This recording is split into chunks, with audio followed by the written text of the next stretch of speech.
So, hi friends, today we'll talk about teaching support system and evaluation system in higher education.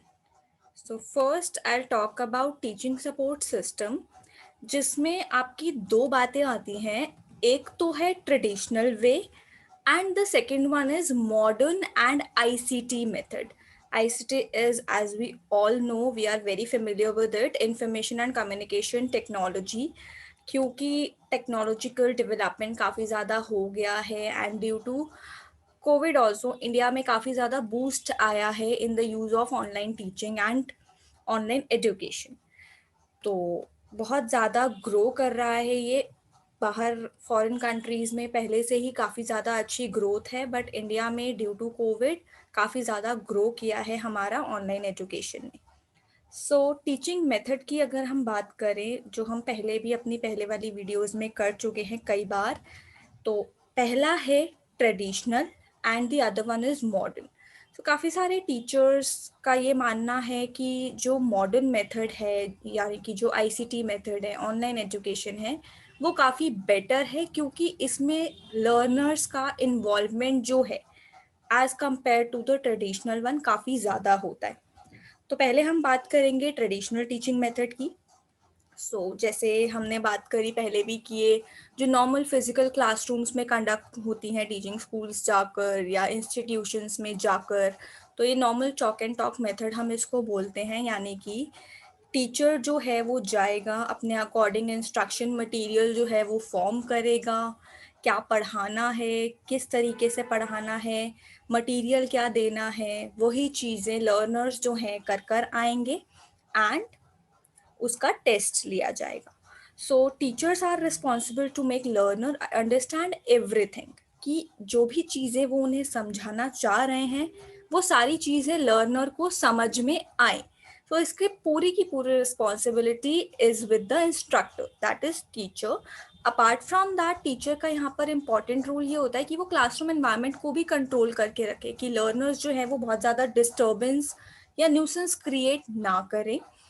Apart from that, it is all about recitation and memorisation. जो आपको provide किया जाएगा material, जो आपको बोला जाएगा, वो चीज़ें आपको करनी है. It is one way flow of information. Instructor आपको बताएगा चीज़ें, लर्नर जो है उसको समझेगा एंड उसके नोट्स बनाएगा, उसको पढ़ कर आएगा. जो भी आपका सब्जेक्ट है, जो भी आपका काम है, आपको बोला जा रहा है करने को, उसी के बेसिस पे आपको टेक्स्ट बुक्स जो हैं वो आपको रेफर की जाएंगी, जिसको पढ़कर आपको अपना एग्जामिनेशन क्लियर करना है. So main basic motive of traditional method was to clear the examination, कि जो पढ़ाया जा रहा है उसका टेस्ट ले और वो उसको क्लियर कर ले. इसमें जो टूल्स यूज होते हैं वो है आपके black board, text books, charts, maps, drawing books. वैदिक मैथ्स ने भी काफ़ी ज़्यादा कुछ सालों से आपके सिलेबस में जो है जोड़ा गया है, which is very good for students उसको सीखना. Apart from that, general knowledge books, आपकी आर्ट बुक्स, जो आपकी थोड़ी सी स्किल्स में भी डेवलपमेंट ला सकता है, उस तरीके की टूल्स जो हैं वो यूज़ किए जाते हैं. Talking about modern and ICT based method, तो जैसे हम बहुत फेमिलियर हैं इससे कि हमें डिवाइसेस चाहिए, इंटरनेट कनेक्टिविटी चाहिए, जिसकी थ्रू इंस्ट्रक्टर जो है लर्नर्स को इंफॉर्मेशन कन्वे करेगा. ई लर्निंग, जैसे अभी हमने बात की कि it is a growing trend. अब इसमें आपको फिजिकली क्लासरूम्स में जाकर, इंस्टीट्यूशंस में जाकर पढ़ने की ज़रूरत नहीं है. इट प्रोवाइड्स मोबिलिटी, कि आप जहाँ पर हो आप वहाँ बैठकर क्लासेस अटेंड कर सकते हो. आप लैपटॉप्स, मोबाइल्स या कंप्यूटर्स, अपने डिवाइसेस यूज़ कर सकते हो. अपार्ट फ्रॉम दैट, आपके प्रोजेक्टर्स के थ्रू आपको प्रेजेंटेशंस दिखाना, वीडियोस दिखाना, स्मार्ट बोर्ड्स के थ्रू इंटरैक्टिव वीडियोस शो करना, कि जो चीज़ें आपको पढ़ाई जा रही है वो एक्चुअली कैसे वर्क करती है. यहाँ पर जो एम्फेसाइज किया जाता है चीज़ों पर, वो ये है कि कॉन्सेप्ट जो है वो समझ में आए बच्चों को. एक्टिविटीज़ इन्वॉल्व होंगी, दोनों टू वे कम्युनिकेशन होगा, यहाँ पर two way flow of information होगा, कि लर्नर भी इन्वॉल्व हो इन द डिस्कशन. और इसमें जो टेक्निक्स यूज़ की जाती हैं वो है आपकी flipped classroom, creative thinking, gamification and so on so fourth.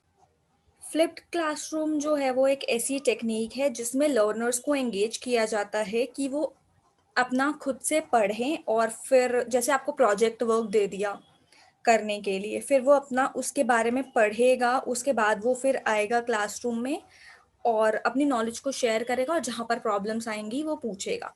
इसी तरीके से इट एंगेज क्रिएटिव थिंकिंग। आप चीज़ों को अपने लेवल पर कितना कर पा रहे हो, ये आपकी टेस्ट होंगी चीज़ें। सो यहाँ पर जो टूल्स यूज़ होते हैं, ICT based devices, online puzzles, audio visual aids, आपकी प्रेजेंटेशंस हो गई, वीडियोस हो गई, तो ये सब चीज़ें जो है यूज़ की जाती हैं। इवैल्यूएशन सिस्टम की मैं बात करूं तो हम लोग इवैल्यूएशन सिस्टम अपनी पहले वाली वीडियोस में स्कूल लेवल पर जो होता है वो हम ऑलरेडी, जिसमें हमने memory level teaching, understanding level teaching and all discuss किया था, उसमें हमने इवैल्यूएशन की भी साथ के साथ ही बात की थी। यहाँ पर हम इवैल्यूएशन सिस्टम की बात करेंगे in higher education, which is based on CBCS system now, choice based credit system, जो UGC ने कुछ साल पहले ही इम्प्लीमेंट किया है। तो choice based credit system basically है क्या, इट टॉक्स अबाउट व्हाट। तो ये जब इंट्रोड्यूस हुआ था, इसका जो पर्पस था वो ये था कि स्टूडेंट्स को फ्लेक्सिबिलिटी प्रोवाइड की जाए कि वो क्या पढ़ना चाहते हैं। अपने कोर्स बेस्ड कंटेंट के अलावा जो उनका मेन डिसिप्लिन है, मेन एरिया है, उसके अलावा भी अगर उनका कोई इंटरेस्ट है कुछ सब्जेक्ट्स में, तो they can go for it also, वो कंबाइन कर सकते हैं। और जो यहाँ पर आपके इवैल्यूएशन होता है वो होता है थ्रू ग्रेड्स। नॉर्मल जो पहले मार्क्स के बेसिस पर, परसेंटेज के बेसिस पर होता था, यहाँ पर आपको ग्रेड्स प्रोवाइड किए जाते हैं, और उन ग्रेड्स के बेसिस पे ग्रेड्स पॉइंट बनते हैं। अभी हम धीरे धीरे डिस्कस करेंगे कि how it works. So CBCS system अगर मैं शॉर्ट में बात करूं तो ये स्टूडेंट्स को अथॉरिटी प्रोवाइड करते हैं, इतनी फ्लेक्सिबिलिटी प्रोवाइड करते हैं कि वो अपने सब्जेक्ट्स जो हैं, चाहे वो इंट्रा डिसिप्लिनरी हो या इंटर डिसिप्लिनरी हो, वो चूज कर सकते हैं। Apart from that it involve skill based courses, और आपकी जो स्किल एनहांसमेंट में आपको हेल्प करेगा। सेमेस्टर सिस्टम फॉलो किया जाता है, एज वी ऑल नो कि एक साल में 2 सेमेस्टर्स होते हैं जो फॉलो किया जाता है। हर सेमेस्टर में कुछ सब्जेक्ट्स होंगे, हर पर्टिकुलर सब्जेक्ट के ग्रेड्स प्रोवाइड किए जाएंगे, इन एवेल्युएशन ग्रेड पॉइंट प्रोवाइड किए जाएंगे। फिर आपका overall SGPA and CGPA calculate होगा, जो हम आगे बात करेंगे अभी। सो CBCS का जो कोर्स आउटलाइन है, ये मेनली 3 हेड्स कवर करता है: core course, elective course and ability enhancement course. एक एक करके हम इनके बारे में डिस्कस करते हैं। So first one is core course. Core course जो है, it is compulsory to be studied. जो आपके मेन आपके डिसिप्लिन से रिलेटेड सब्जेक्ट्स होंगे which is relevant for you to study.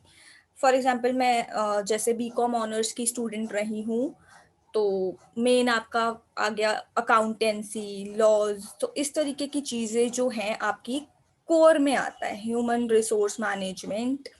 तो ये वाले सारे सब्जेक्ट्स जो हैं अलग अलग सेमेस्टर में ऑब्वियसली होते हैं, लेकिन कोर सब्जेक्ट्स जो हैं वो कंपलसरी होते हैं, जो आपको पढ़ने हैं। Next is elective course. Elective course वो है जो आपको नंबर ऑफ सब्जेक्ट्स जो है एक लिस्ट दी जाती है, उसमें से आप चूज कर सकते हो as per your area of interest. So इसके भी कुछ टाइप्स होते हैं। First is discipline specific elective course, जिसको आप DSE कोर्स भी बोलते हो। ये वो वाले कोर्सेज होते हैं जो मेन डिसिप्लिन के आसपास के होते हैं आपके।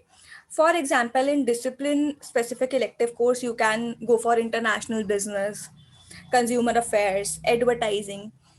ये यूजुअली आपका फाइनल ईयर में आपको प्रोवाइड किया जाता है। तो इस ये आपकी मेन डिसिप्लिन से it will be somewhere related. Next is generic elective.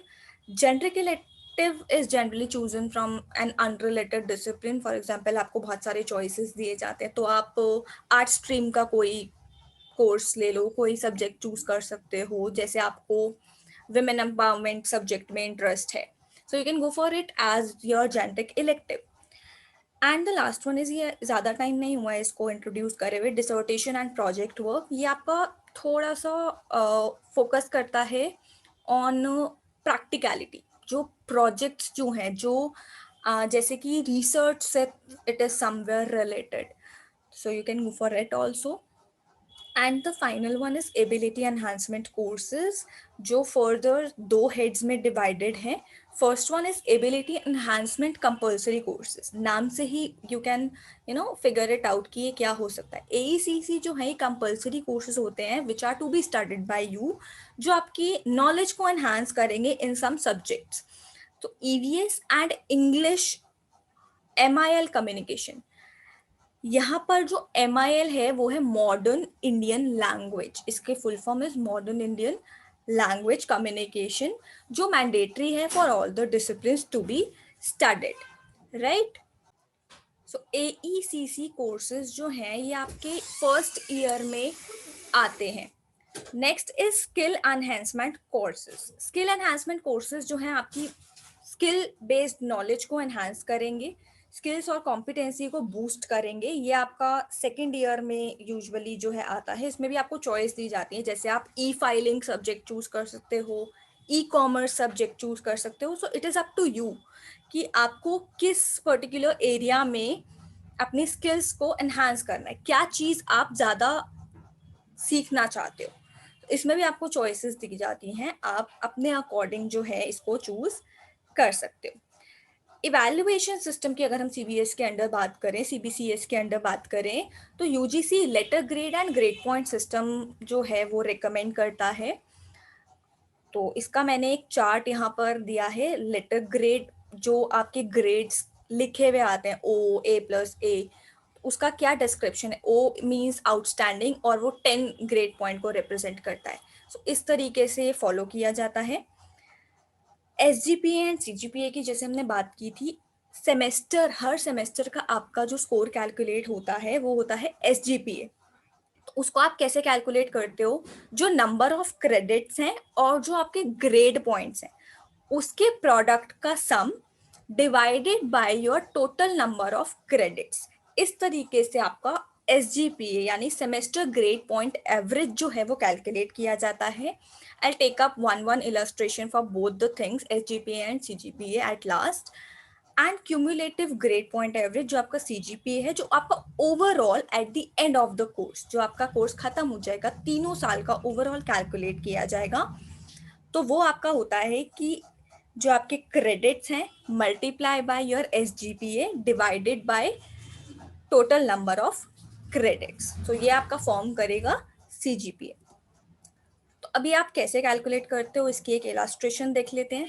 Course का मतलब है यहाँ पे नंबर ऑफ सब्जेक्ट्स. सपोज एक सेमेस्टर में आपके 6 सब्जेक्ट्स आर देयर और हर सब्जेक्ट के नंबर ऑफ क्रेडिट्स भी आपको दे रखे हैं, कितने क्रेडिट्स वो इन्वॉल्व करता है. लेटर ग्रेड आपने जो स्कोर किया है, आपका जो ग्रेड आया है वो है आपके A, B+, B, O, C and B.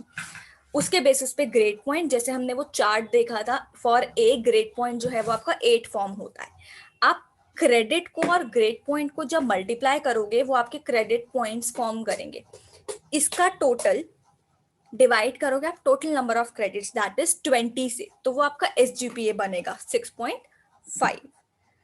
CGPA कैसे कैलकुलेट करते हो. Suppose there are 6 semesters in total, 3 साल में आपके 6 सेमेस्टर्स हैं, 2 semesters for each year. Total number of credits जो है यहाँ पे सेमेस्टर के हैं, जैसे यहाँ पर हमने SGPA के टोटल नंबर ऑफ क्रेडिट्स देखे वो 20 थे, तो इसी तरीके से हर सेमेस्टर के जो क्रेडिट्स हैं वो यहाँ पे टोटल नंबर ऑफ क्रेडिट्स हैं and SGPA is given to you. So this is how you calculate CGPA. Credits को आप मल्टीप्लाई करोगे SGPA से, डिवाइड करोगे टोटल नंबर ऑफ क्रेडिट से. जो 144 है it is 20 + 22 + 25 + 26 + 26 and +25. So this will form your CGPA 6.73. So this is how evaluation is done under CBCS system, which is recommended by UGC. जो आपका letter grade और grade point है उसके basis पे आपका कैलकुलेट किया जाता है. So that is all for today, and now we are done with unit 1, that is teaching aptitude. In the next video I'll cover some questions on it, some multiple choice questions on it which will be important, so do not miss that video. Do like, share and subscribe. Thank you.